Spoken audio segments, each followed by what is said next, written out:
Mga kapatid, muli tayo magbabalik at pag-aralan po natin itong huwag kayong humusga. Magandang araw at pagpalain po tayo ng Panginoon. At ngayon po, tayo manalangin. Amang Diyos, patuloy kami nagpupurit nagpapasalamat sapagkat alam po namin kami kulang sa ganitong kaalaman patungkol po sa mga espiritual na mga bagay.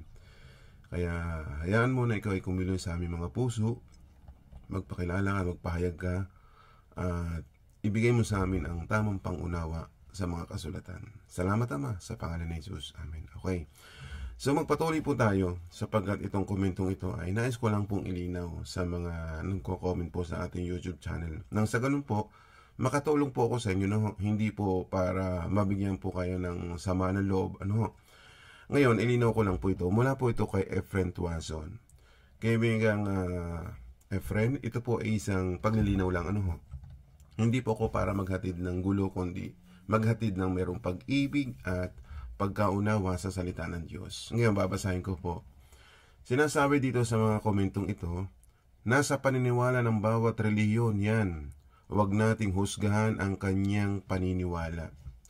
Alam niyo po sa ganitong relihiyon o pananampalataya, sinasabi niyong paniniwala o pananampalataya, hindi naman pwede talaga tayo makiisa kung mali ang kanilang pananampalataya. Kaya nga po, naglilinaw tayo, ano ba ang ibig sabihin ng relihiyon? O diba? Kasi nga po, kung ang relihiyon mo, ang pagkakilala kay Kristo ay tao lamang at wala yung pagiging Diyos ni Kristo, siyempre, sino ba ang magagalit sa atin ako kung makikisa ako sa kanila? Di ba't ang Diyos? Ngayon, ilinaw ko po ito. Meron akong babasahin sa iyo. Dito po sa Juan 7:24. Anong sinasabi dito sa kasulatan? Huwag kayong humusga ayon lang sa nakikita ninyo, kundi humusga kayo ayon sa nararapat. So malinaw po yan. Pwede palang humusga, pero ayon sa nararapat. Pero dito sa komento po ninyo, never po akong humusga. Bakit po ako humusga?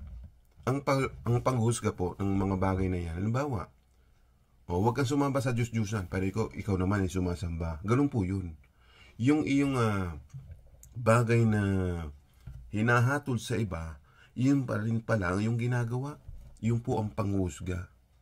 Huwag mong gawin sa iba ang ayaw mong gawin sa iyo. Parang ganun eh. Huwag kang huhusga sa mga taong yun ang ginagawa nila na ayaw mo, pero doon ka rin pala gumagawa ng mga bagay na yun. Huwag kang gumawa ng sama. Hinahatulan mo sila, huwag kayong gumawa ng masama, pero ikaw gumagawa naman ng kasamaan. O diba? Yan ang dapat nyo malaman sa ganitong pagkakataon. Kaya ang sinasabi dito, huwag kayong humusga. Katulad po nito, dami kong narinig. Alam mo, hindi ako magsalita na kung si Kristo ay tao lamang. Ganito po yan. Ang sabi ng kasulatan na ito pa, basahin natin ito. Huwag kayong humusga ayon lang sa nakikita ninyo, kundi humusga kayo ayon sa nararapat, di ba? Ang sabi diyan, aral ba yan?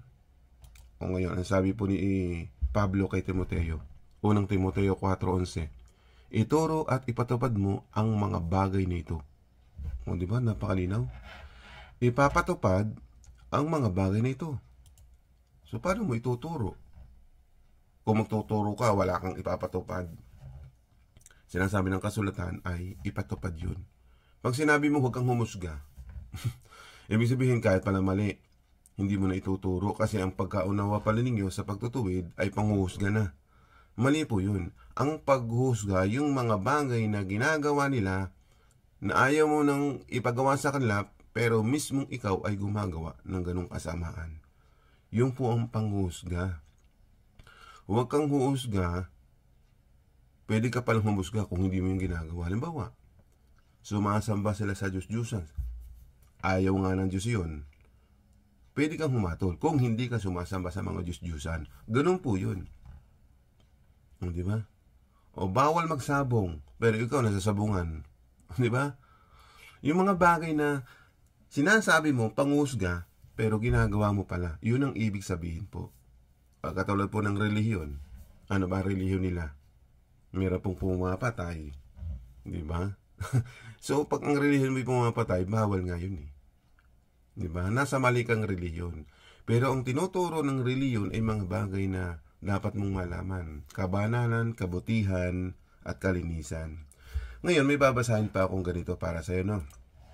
Bukod diyan, ito ang sinasabi po ng kasulatan. Sa unang Timoteo 3:16, tunay na napakahiwaga ng mga katotohanan ng ating relihiyon. Nagpakita siya bilang tao, pinatotohanan ng Banal Espiritu na siya'y matuwid. Nakita siya ng mga anghel, ipinangaral sa mga bansa, pinanwalaan ng mundo, at dinala sa langit. So, gayon dapat ang ating malaman sa salitang relihiyon. Ang relihiyon po ay, sabi dito, napakahiwaga ng mga katotohanan ng ating relihiyon. O ngayon, kung ang relihiyon mo ay, gumagawa ng kasamaan, ay wala sa tamang relihiyon yun. O, ito pa isa. Marami nagsasabi, wala daw relihiyon na makakapagligtas. Ay di, nasa maling kang relihiyon. Pag ganun ang mindset mo, naturuan ka. Samantalang may salitang relihiyon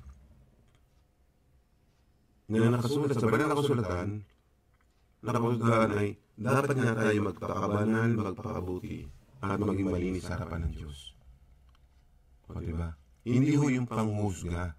May mga bagay tayong dapat malinawagan sa ganitong relihiyon. Kaya nga po, ako'y nalulungkot sa inyo na hindi ko alam kung ang inyong kaisipan ay nasa tama o nasa mali. Lumagar po kayo sa tama. Ang tamang pag-iisip katulad po ng relihiyon. Katulad nga, nasa relihiyon nga sila. Gusto mo bang umanib? Hindi ako aanib dyan kung ang relihiyon mo ay pumapatay. Kung ang relihiyon mo ay naniniwala sa mga bagay na pamahiin. Sumasamba sa Diyos-Diyusan. Yung mga bagay na pwede kahit ikaw ay magkaroon ng bisyo, kalinisan nga ang relihiyon pero mananaliti ka pa rin sa bisyo na kung saan ay karumihan na nagpapasira sa ating kalusugan, sa ating katawan. O ngayon, ininaw ko pa itong talatang ito para sa iyo. Makakatulong ito sa iyo at sa lahat, hindi naman ito para sa iyo para sa ating lahat to. Lahat ng sumusunod kay Kristo, para magawa po natin lahat. Sinasabi pa dito, basahin natin ito. Makikita ang pag-ibig sa atin kung namumuhay tayo ayon sa mga utos ng Diyos.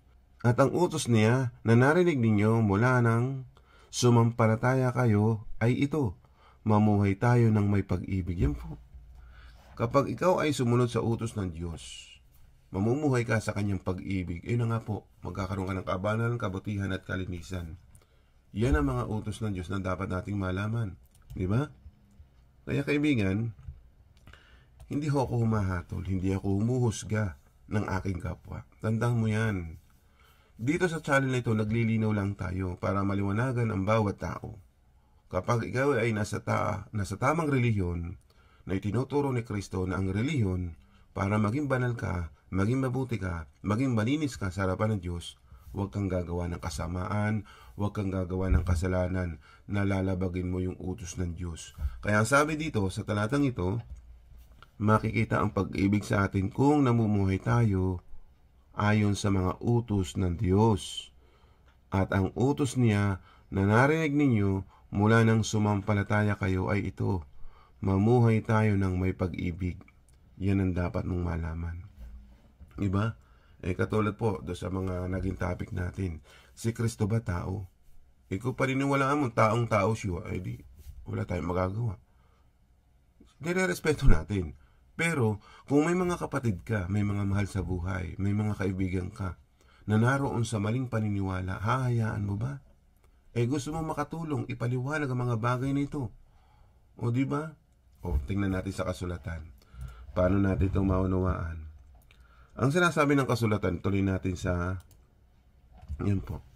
Mahalaga ito dahil marami nang nagkalat na manininglang sa mundo. Ito ang mga taong hindi kumikilala na si Jesucristo ay naging tao. Sila'y mga manininglang at antikristo. Katulad po niyan. Hayaan ba natin na yung mga tao na ang paliwanag nila si Kristo ay tao lamang? Ipapaliwanag mo sa kanila doon sa mga kaibigan mo, kapatid mo, kakilala mo, mga mahal mo sa buhay, na sa maling pananampalataya, ipaunawa ang ganitong talata sa kanila. Na kung saan sabi dito, na kung saan ay marami na nagkalat at manininglang sa mundo.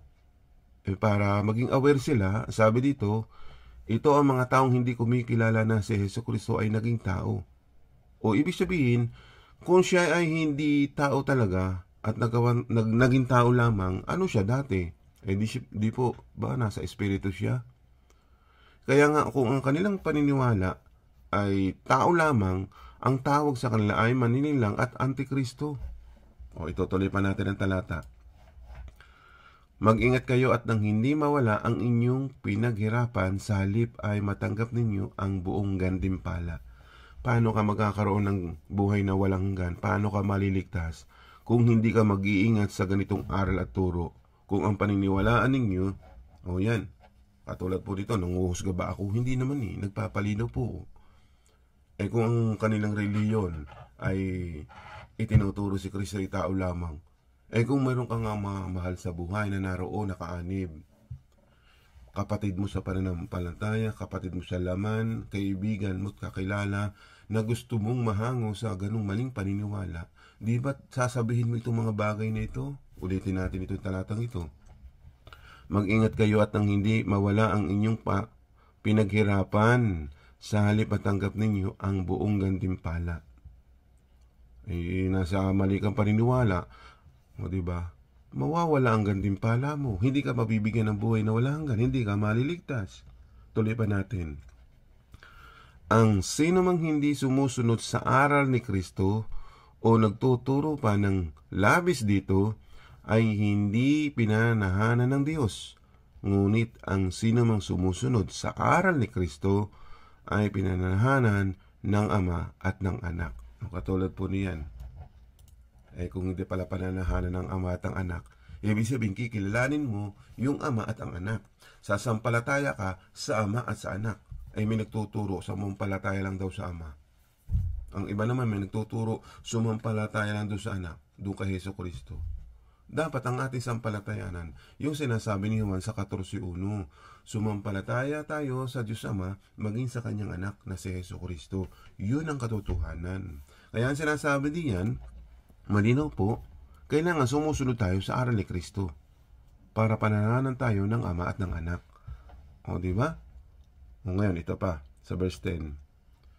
Kung may dumating man sa inyo na iba ang ipinapangaral tungkol kay Kristo, huwag niyo siyang tanggapin sa inyong tahanan, ni huwag niyo siyang batiin ng may pagpapala. Katulad po niyan.